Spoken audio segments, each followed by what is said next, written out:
Hey everybody, it's Matt Moriarty from Moriarty Agency at Farmers Insurance, and this is another Moriarty Agency Minute. So pop quiz hotshot. If you are a rental investor, meaning that you buy rental properties with the express purpose of fixing them up and then selling them, so someone who fixes and flips homes, what policy would you choose in that instance? Would it be a homeowner's policy or would it be a landlord policy?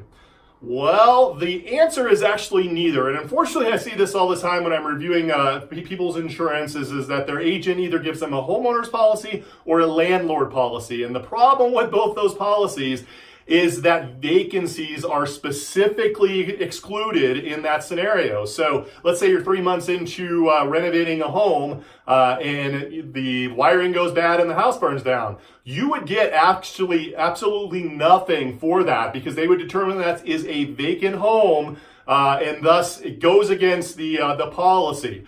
And so the solution would be to get a vacant home policy, which we actually had to have, and you want to take advantage of that because in the event something catastrophic does happen, you want to make sure you're covered. You want to make sure that that you would actually get paid out because that's the whole reason that you have this. So again, my name is Matt Moriarty. I'm with the Moriarty Agency at Farmers Insurance. My phone number is 303-798-3081. And this was another Moriarty Agency Minute. Thanks.